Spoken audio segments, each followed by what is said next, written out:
one of the things that happened over and over again with my boys and their mom, started when they were little, went up into their teenage years, was that they would do something she didn't like.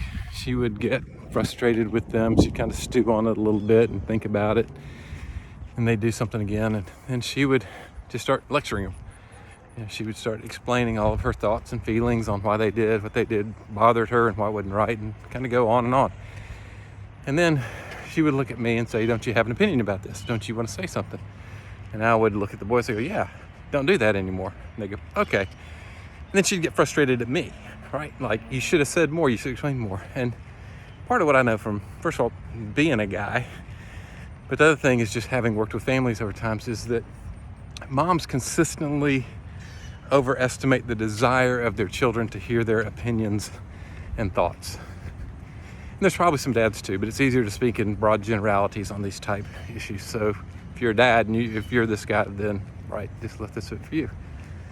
So what happens, and think back, when you were a kid, somebody starts lecturing you, you're not engaging in the content that they are sharing with you.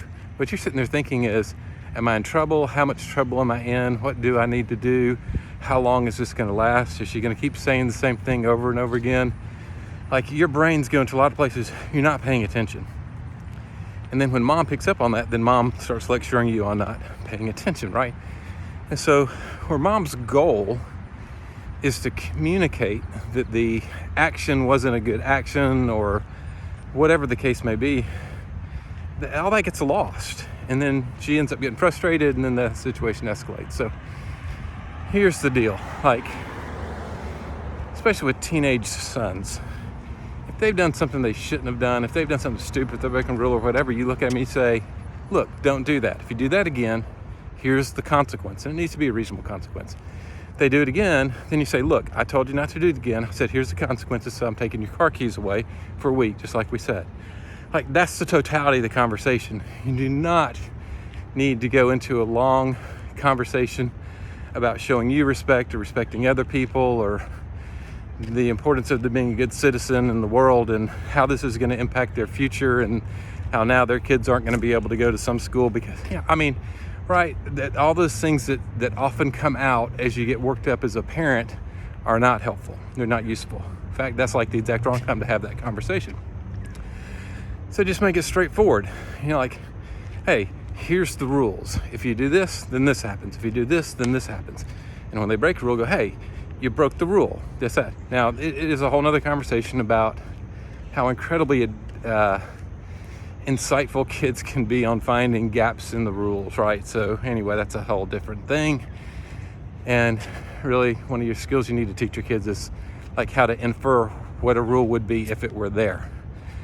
But the lecturing and that kind of stuff, those are actually better reserved for future conversation points, not the lecture when you're upset and mad with them. So at a point later on, when you're getting along, when things are going well, say, "Hey, I was really upset with you the other day when this happened. Here's some of the reasons I was upset. I was upset because your teachers are losing confidence in you. Your teammates don't feel like they can depend on you because you got in trouble and your car went away."